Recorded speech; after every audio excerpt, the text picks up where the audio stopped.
Hello friends, आज की जो क्लास होगी बहुत ही इंपॉर्टेंट क्लास होने वाली है क्योंकि आज की क्लास में हम समझेंगे जो नया सिलेबस सीबीएसई लॉन्च किया है सेशन 2022-23 के लिए। उसमें क्या क्या चीजें नई ऐड हुई हैं या डिलीट हुई हैं, ये सभी चीजें हम समझेंगे आज की क्लास में। ओके, सो ये जो पर्टिकुलर सिलेबस मैं आपको आज बताने वाला हूं, सबसे पहले मैं आपको बताऊंगा क्लास 9th का, और ऐसे ही एक वीडियो और बनेगा जो क्लास 10th का रहेगा, है ना। तो चलिए स्टार्ट करते हैं क्लास 9 से। तो जैसे ही आप जाएंगे सीबीएसई के ऑफिशियल वेबसाइट पर, यहां पर मैं बताना चाहूंगा आपको, ये देखिए यहां पर जैसे ही आप टाइप करेंगे सीबीएसई सिलेबस और यहां पर से इसको एंटर कर देंगे, तो जो सबसे पहला यहां पर आपको साइट दिखेगा वहां पर आपको जाना है। और जैसे ही आप उसको क्लिक करेंगे ये आपको दिख जाएगा स्क्रीन, और यहाँ पर आप देख सकते हैं 9, 10, 11, 12 सभी क्लासेस के लिए जो सिलेबस है वो आ चुका है। तो सबसे पहले हम यहाँ पर जाएंगे क्लास 9th और 10th में। यहाँ पर लैंग्वेजेस मेन सब्जेक्ट्स है ना, और बाकी सभी चीजें दी हुई हैं। चूंकि हम लोग यहाँ पर सोशल साइंस का देख रहे हैं, बाकी सब्जेक्ट्स का भी आपको मिल जाएगा। तो सोशल साइंस आता है हमारे मेन सब्जेक्ट्स में, तो मेन सब्जेक्ट्स यहाँ पर क्लिक करेंगे, मैथमेटिक्स, साइंस और सोशल साइंस। तो हम लोग यहाँ पर फिलहाल क्लिक कर रहे हैं सोशल साइंस के ऊपर, और जैसे ही सोशल साइंस का हम यहाँ पर क्लिक करेंगे वो आता है ऑप्शन डाउनलोड का। चूंकि मैंने डाउनलोड ऑलरेडी कर लिया है तो डायरेक्टली हम वो फाइल ओपन करते हैं और कुछ ऐसा फाइल आपको डाउनलोड होकर देखने को मिल जाएगा। यहाँ पर आप देख सकते हैं 9th और 10th दोनों का एक ही फोल्डर में आपको देखने को मिलेगा।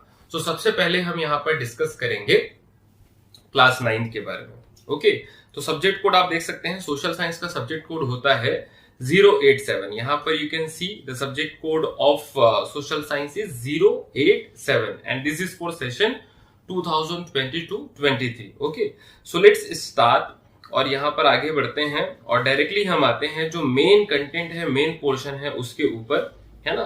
तो यहाँ पर आप देख सकते हैं सोशल साइंस में 4 पार्ट्स होते हैं, 4 सब्जेक्ट्स होते हैं। इंडिया एंड कंटेम्प्रेरी वर्ल्ड जो आपका यहाँ पर हिस्ट्री वाला पोर्शन है वो है, कंटेम्प्रेरी इंडिया जो ज्योग्राफी है, डेमोक्रेटिक पॉलिटिक्स जो हमारा पॉलिटिकल साइंस वाला पोर्शन है, और इकोनॉमिक्स। चूंकि आप लोग 8वीं से 9वीं आ रहे हैं, 8th क्लास से 9th क्लास में आ रहे हैं, तो इसमें ये इकोनॉमिक्स जो है वो एक नया सब्जेक्ट जुड़ता है दोस्तों, है ना। तो उसमें भी हम देखेंगे कि कौन कौन सी चीजें ऐड हुई हैं, है ना, आपके लिए। ओके, तो स्टार्ट करते हैं यहां से। यहां पर आप देखेंगे तो सबसे पहले ये India and the contemporary world, चूंकि मैंने ऑलरेडी बताया है कि ये हिस्ट्री का पोर्शन है, और हिस्ट्री का जो सिलेबस है दोस्तों मैं बताना चाहूंगा कि ये इस साल, क्योंकि पिछले 2 सालों से कोरोना चल रहा था तो सीबीएसई ने सिलेबस को थोड़ा सा कम किया था, लेकिन अभी सिलेबस काफी बढ़ चुका है। मैं आपको डरा नहीं रहा हूं लेकिन बता रहा हूं। जैसे यहाँ पर जो है सेक्शन 1 में आप देखेंगे फ्रेंच रिवॉल्यूशन। तो फ्रेंच रिवॉल्यूशन तो एज इट इज है, जैसा पहले था वैसा ही अभी है, उसमें कोई भी चेंजेस नहीं आया है, तो वो तो पढ़ना ही है। उसके बाद यहाँ पर socialism in Europe and Russian revolution आता है, ये वाला पोर्शन है ना, socialism in Europe and the Russian revolution. तो ये भी एज इट इज है। ओके, इसमें भी कोई चेंजेस यहाँ पर आपको देखने को नहीं मिलेगा। Nazism and the rise of Hitler, यहाँ पर आप देख सकते हैं ये जो Nazism and the rise of Hitler है ये भी एज इट इज है। जो नया यहाँ पर ऐड हुआ है वो है फॉरेस्ट सोसाइटी एंड कोलोनियलिज्म। ये वाला जो चैप्टर था पहले हट चुका था कोरोना के टाइम पे, लेकिन इसको अभी फिलहाल नया ऐड किया गया है। तो ये एक लेटेस्ट अपडेट है, फॉरेस्ट सोसाइटी एंड कोलोनियलिज्म। हालांकि बहुत जबरदस्त चैप्टर है, आपके लिए प्लस पॉइंट है कि इतने अच्छे चैप्टर को हमको पढ़ने को मिलेगा, है ना। और एक और चैप्टर है that is pastoralist in the modern world. तो इसको भी यहाँ पर कोई ऐसा नोटिफिकेशन नहीं है या ऐसा कोई मैसेज नहीं है कि दोनों में से एक करना है, क्योंकि पिछले सालों का जो सिलेबस था उसमें हमने एनालिसिस किया है कि यहाँ पर ब्रैकेट में लिखा होता था एनी वन, या तो चौथा चैप्टर या तो 5वां चैप्टर, लेकिन यहाँ पर कोई ऐसा हमको मैसेज नहीं मिला है। इसका मतलब ये है दोस्तों कि हमको ये चौथे चैप्टर को भी करना पड़ेगा और 5वें चैप्टर को भी करना पड़ेगा। और इसके साथ साथ मैं आपको ये भी बता देता हूँ कि बहुत से बच्चे जो हैं वो कंफ्यूज थे कि इस बार का जो एग्जामिनेशन होगा वो टर्म 1 में होगा कि टर्म 2 में होगा, एमसीक्यू होगा कि थ्योरेटिकल होगा। तो मैं बताना चाहूंगा इस बार सीबीएसई ने बड़ा क्लियर कर दिया है कि इस बार का जो एग्जामिनेशन होगा वो एक ही एग्जामिनेशन होगा, that is final examination. No term 1 no term 2, वो स्पेशल प्रोविजन था कोरोना के लिए। और इस बार का जो फाइनल एग्जामिनेशन होगा वो 80 मार्क्स का होगा फाइनल, है ना। तो आगे बढ़ते हैं दोस्तों। आई होप कि आपको समझ में आया हिस्ट्री का सिलेबस। मैं कंपैरिजन कर देता हूं पहले कोरोना के टाइम पे 3 सब्जेक्ट्स थे, है ना, French revolution, Russian revolution, Nazism. अभी 2 चैप्टर्स और बढ़े हैं, जो मैंने भी आपको चौथा और 5वां चैप्टर बताया, that is forest society and colonialism, और इसके साथ ही पैस्टोरलिस्ट इन द मॉडर्न वर्ल्ड, है ना। तो पहले 3 और अभी हो चुका है ये बढ़कर 5। अब उसके बाद आगे बढ़ते हैं, ये है कंटेम्पररी इंडिया। इसका मतलब होता है ज्योग्राफी, है ना। तो ज्योग्राफी में देख लेते हैं क्या क्या है। इंडिया, जो इंडिया साइज एंड लोकेशन वाला चैप्टर है, जब आप अपने जो एनसीईआरटी के बुक में देखेंगे तो ये इंडिया साइज एंड लोकेशन करके दिया हुआ है इसमें, है ना। तो ये तो चैप्टर एज इट इज है, इसमें कोई भी यहाँ पर चेंजेस आपको देखने को नहीं मिलेगा। Physical features of India is also as it is, no changes is there, है ना, सेम है यहाँ पर भी। ड्रेनेज का जो पार्ट है वो प्रीवियस जो कोरोना टाइम पे उसको हटा दिया गया था, सिर्फ मैप आने वाला था ड्रेनेज से, लेकिन अभी मैप भी आएगा प्लस इंटायर थ्योरेटिकल पोर्शन भी आएगा। तो ये एक बहुत बड़ा अपडेट है ना। हालांकि ड्रेनेज शानदार चैप्टर है, पढ़ने में मजा आएगा आपको, ओके, बट ये एक लेटेस्ट अपडेट है, ऐड हुआ है ये नया पूरा थ्योरी पार्ट। उसके बाद में जो नेक्स्ट है यहाँ पर, उसमें है क्लाइमेट। तो क्लाइमेट पहले भी था और अभी भी है ना। इसके बाद natural vegetation and wild life and population. तो दोस्तों पॉपुलेशन पहले हट गया था, लेकिन इस बार यहाँ पर ये ऐड हो चुका है, और natural vegetation and wild life तो पहले भी था और अभी भी है ना। तो इस तरीके से अगर आप काउंट करेंगे तो यहाँ पर आपको ज्योग्राफी में टोटल पढ़ने हैं दोस्तों 6 चैप्टर, है ना। हिस्ट्री में था 5 चैप्टर और ज्योग्राफी में आ चुका है 6 chapter. India, physical features of India, drainage, okay, and then the next one is climate, and after that natural vegetation and wildlife, and then last population, okay। after that यहाँ जो है आगे हम बढ़ते हैं और आगे हम देखेंगे, हाँ, ये आ जाते हैं हम लोग यूनिट 3 में, है ना। तो यूनिट 3 जो है आपका दोस्तों डेमोक्रेटिक पॉलिटिक्स है, जिसको हम लोग पॉलिटिकल साइंस के भी नाम से भी जानते हैं। तो इसमें देख लेते हैं क्या क्या चीजें हैं। So what is democracy, Y democracy, पहले भी था अभी भी है, ओके।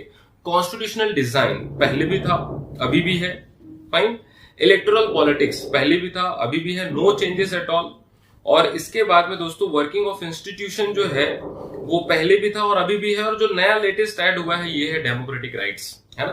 तो डेमोक्रेटिक राइट्स दोस्तों ये पहला जो कोरोना के टाइम पे हटा दिया गया था, लेकिन अभी इसको फिर से वापस इंक्लूड कर लिया गया है। तो टोटल अगर मैं काउंट करूं यहाँ पर तो 5 चैप्टर्स हो जाते हैं फ्रेंड्स आपके पॉलिटिकल साइंस में भी, जो मैं यहाँ पर देख पा रहा हूं, है ना। अब इसके बाद आगे हम चलते हैं, नेक्स्ट है हमारा जो इकोनॉमिक्स का पोर्शन है। तो इकोनॉमिक्स में दोस्तों टोटल 4 चैप्टर्स हैं और चारों के चारों को ही कंप्लीट हमको करना है ना। इसमें कोई यहाँ पर एडिशन या डिलीशन नहीं हुआ है। हाँ, हालांकि लास्ट जो कोरोना के टाइम पे 3 चैप्टर करना था, अभी वो बढ़कर कितना हो गया है, 4 चैप्टर हो गया। तो story of village Palampur as it is है, people as resource as it is, poverty as a challenge ये भी है, और फूड सिक्योरिटी इन इंडिया ये भी एज इट इज है दोस्तों, है ना। तो इस तरीके से अगर मैं कैलकुलेट करूं, हिस्ट्री में दोस्तों आपको मिलेगा यहाँ पर टोटल 5 चैप्टर्स, ज्योग्राफी में आपको देखने को मिलेगा 6 चैप्टर्स। तो 6 और 5 कितने हो गए, 11।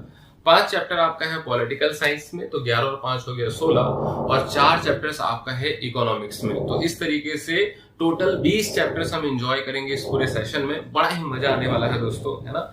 और एक यहाँ पर और मैं बताना चाहूंगा कि कुछ बच्चे हो सकता है कि इसको निगेटिव मिले कि सर पहले तो हमें 14-15 चैप्टर्स करने पड़ते थे, अभी टोटल 20 चैप्टर करने हैं, सर ये क्या हो गया, कैसे हो गया, सिलेबस इतना कैसे बड़ा हो गया।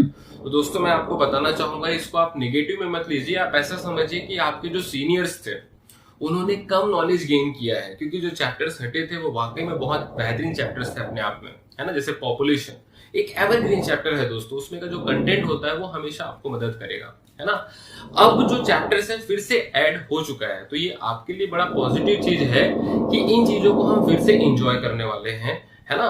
और एक चीज यहाँ पर मैं और ऐड करना चाहूंगा कि अगर कोई चीज डिफिकल्ट होती है, तो ऐसा नहीं है कि वो किसी 1 या 2% के लिए डिफिकल्ट हो रही है, वो डिफिकल्ट है तो सबके लिए है, अंडरस्टूड। और अगर वो चीज आसान है तो वो सबके लिए आसान है, क्योंकि आप इंडिविजुअली मैदान में नहीं उतर रहे हैं, यहाँ पर एक कंपटीशन चल रहा है दोस्तों, और कंपटीशन में जो चीज डिफिकल्ट होती है सभी के लिए, वो सभी के लिए है, आसान है तो वो सभी के लिए आसान है। I hope you understood. आगे एक चीज और लास्ट में बताना चाहूंगा, वो है मैप पॉइंटिंग, है ना। तो चूंकि मैप पॉइंटिंग उस 80 मार्क्स में ही इंक्लूडेड रहता है, लेकिन यहाँ पर अच्छी बात यह है कि इसमें बहुत अच्छे से समझाया गया है कि भाई मैप पॉइंटिंग में कौन कौन सी चीजें आएंगी, ओके, तो यहाँ पर मैं आपको बताना चाहूंगा मैप पॉइंटिंग थोड़ा सा यहाँ पर हम देख लेते हैं। यस, तो इस पर्टिकुलर पीडीएफ फाइल को आप डाउनलोड करके बिल्कुल रख लीजिएगा, क्योंकि बहुत ही क्लियर और बहुत ही अच्छे से सीबीएसई ने इसमें समझाया है कि कौन कौन सी चीजें आपके लिए इंपॉर्टेंट है और कैसे आपको पूरा प्रिपरेशन करना है। कहीं और देखने की जरूरत ही नहीं है ना। तो यहाँ पर आप जैसे देखेंगे क्लास 9th में चैप्टर 1 द फ्रेंच रिवॉल्यूशन, इसमें भी जो भी मैप पॉइंटिंग है ना, जैसे पेरिस है, वर्साइलिस है, ये सभी चीजों को आपको लोकेट करना है पॉलिटिकल मैप ऑफ यूरोप में, है ना। तो ये हमको प्रैक्टिस करना पड़ेगा। कई बार हमको आइडिया नहीं होता कि कौन कौन से लोकेशंस हमको देखना है, तो ये ऑलरेडी सीबीएसई ने हमको बता दिया है। उसी तरीके से अगर मैं सोशलिज्म की बात करूं तो यहाँ पर आप देखेंगे major countries of world war 1, क्योंकि वर्ल्ड वॉर 1 बहुत अच्छे से बताया गया है रशियन रिवॉल्यूशन के चैप्टर में। तो उन चैप्टर्स को आपको यहाँ पर क्या करना पड़ेगा, लोकेट करना पड़ेगा। कौन से मैप में? पॉलिटिकल मैप ऑफ वर्ल्ड में। ओके, अब इसके बाद आगे बढ़ते हैं दोस्तों। जो नेक्स्ट है, यहाँ पर कंट्रीज भी दिया गया है। बहुत शानदार बात यह है कि यहाँ पर कंट्रीज भी दिया गया है। दैट इज सेंट्रल पावर में दिया है Germany, Austria, Hungary, Turkey. Allied powers में दिया है फ्रांस, इंग्लैंड, रशिया, अमेरिका, है ना। तो ये बहुत अच्छी बात है कि आपको कंट्रीज भी इधर उधर देखने की जरूरत नहीं है, ऑलरेडी कंट्रीज भी यहाँ पर स्पेसिफाइड है। उसी तरीके से दोस्तों आप नाजिज्म में भी देख सकते हैं, क्योंकि नाजिज्म में सेकेंड वर्ल्ड वॉर बहुत अच्छे से बताया गया है। तो यहाँ पर आप देख पाएंगे सेकेंड वर्ल्ड वॉर का जो है वो आपको कंट्रीज देखने को मिल जाएगा। दैट इज एक्सिस पावर में Germany, Italy, Japan, and allied powers में UK, France, and USSR, America, ये आपको सब देखने को मिल जाएगा। यहाँ पर फॉर्मर यूएसएसआर क्यों लिखा है? क्योंकि पहले जो यूएसएसआर था आज की डेट में वो रशिया के नाम से जाना जाता है दोस्तों, है ना। इसके बाद आगे बढ़ते हैं। आगे आपका ज्योग्राफी है। ये तो रहा आपका हिस्ट्री से। हिस्ट्री के तीनों ही चैप्टर से आएंगे। जो चौथा और पांचवा चैप्टर है उसमें से आपका कोई भी मैप पॉइंटिंग नहीं आने वाला। So from map pointing how many chapters are important? Only 3 chapters, that is French revolution, Russian revolution and Nazism and the rise of Hitler, है ना। आगे बढ़ते हैं दोस्तों यहाँ पर, और आगे यहाँ पर देखेंगे जो नेक्स्ट है दैट इज फ्रॉम ज्योग्राफी। और ज्योग्राफी से अगर अपन देखें तो पहला है इंडिया साइज एंड लोकेशन, है ना। तो इंडिया साइज एंड लोकेशन से आप देख सकते हैं इंडियन स्टेट्स विद कैपिटल्स। तो जो इंडियन स्टेट्स और उनका कैपिटल है, फॉर एग्जांपल छत्तीसगढ़ का कैपिटल है रायपुर, है ना। तो इस तरीके से जो कैपिटल वाला पार्ट है वो बहुत इंपॉर्टेंट हो जाता है। Tropic of cancer, tropic of cancer जो पूरे भारत के बीचों बीच से होकर गुजरता है दोस्तों, टोटल 8 स्टेट से होकर गुजरता है। तो उन 8 स्टेट्स का लोकेशन आपको बहुत अच्छे से पता होना चाहिए। क्या उसका कोऑर्डिनेट है? दैट इज 23.5 डिग्री नॉर्थ, है ना। तो वो सभी चीजें हमको बहुत अच्छे से पता होना चाहिए। फिर उसके बाद यहाँ पर है standard meridian, that is location and labelling, है ना। तो स्टैंडर्ड मेरिडियन किसको हम बोलते हैं? जो 0 डिग्री मेरिडियन होता है ना, जो ब्रिटेन, लंदन, ग्रीनविच से होकर आता है, उसको हम बोलते हैं स्टैंडर्ड मेरिडियन। तो इसका लोकेशन क्या है, ये सभी चीजें बहुत अच्छे से पता होना चाहिए। इसके अलावा और हमको कोई भी चीज प्रैक्टिस इसमें नहीं करना है, क्योंकि इसमें ऑलरेडी ये स्पेसिफाइड है ना। उसके बाद यहाँ पर आप देखेंगे फिजिकल फीचर्स ऑफ इंडिया। तो फिजिकल फीचर्स ऑफ इंडिया में क्या आ जाएगा? माउंटेन्स है, पीक्स है, प्लेट्यू है, कोस्टल प्लेन्स है। इन सभी चीजों को बहुत अच्छे से आप प्रैक्टिस कर लीजिएगा। अब दोस्तों इसके बाद हम देखते हैं ड्रेनेज का पार्ट। तो ड्रेनेज में आप यहाँ पर देखेंगे एक है रिवर्स और एक है लेक्स। तो ये रिवर्स और लेक्स में से आएगा। रिवर्स को भी बहुत अच्छे से स्पेसिफाई किया गया है, अगर आप यहाँ पर देख पाएंगे तो हिमालय रिवर सिस्टम है, पेनिनसुलर रिवर्स है, गोदावरी है, महानदी है। इसको बहुत बेहतरीन तरीके से ऑलरेडी स्पेसिफाई कर दिया गया है दोस्तों, है ना। फिर उसके बाद क्लाइमेट है। क्लाइमेट में आप देखेंगे area receiving rainfall less than 20 centimetre and over 400 centimetre. तो लेस देन 20 सेंटीमीटर में जो आप देखेंगे राजस्थान हार्ड डेजर्ट वाला एरिया आएगा आपका। मोर देन 400 सेंटीमीटर में मेघालय, चिरापुंजी, मौसेराम वाला एरिया आएगा, है ना। तो इस तरीके से जब हम लोग मैप पॉइंटिंग बहुत स्पेशल तरीके से करेंगे, डेडिकेटेड क्लास होगी उसकी, तो उसमें हम उन सभी चीजों को समझेंगे। ओके, आगे बढ़ते हैं friends. Natural vegetation and wild life में आप देख सकते हैं यहाँ पर ट्रॉपिकल एवरग्रीन फॉरेस्ट क्या है, ट्रॉपिकल डेसिडियस फॉरेस्ट कहाँ कहाँ पाया जाता है। तो इन सभी चीजों को आपको बहुत अच्छे से प्रैक्टिस करना है। नेशनल पार्क्स, कई बार हम सोचते हैं कि जितना पूरा बुक में नेशनल पार्क्स दिया है उन सभी को हमको प्रैक्टिस करना है। नहीं साहब, है ना। यहाँ पर ऑलरेडी आपको मेंशन है, इन्हीं में से आएगा। दैट इज कॉर्बेट है, काजीरंगा, रैंथमबोर, है ना, शिवपुरी, कान्हा, सिमलीपाल, है ना, सिमलीपाल सॉरी, एंड देन मनस। तो ये जो है आपको प्रैक्टिस करना है बहुत अच्छे से। फिर बर्ड सेंचुरी है, उसी तरीके से वाइल्ड लाइफ सेंचुरीज है, इसको भी आपको प्रैक्टिस करना है दोस्तों, है ना।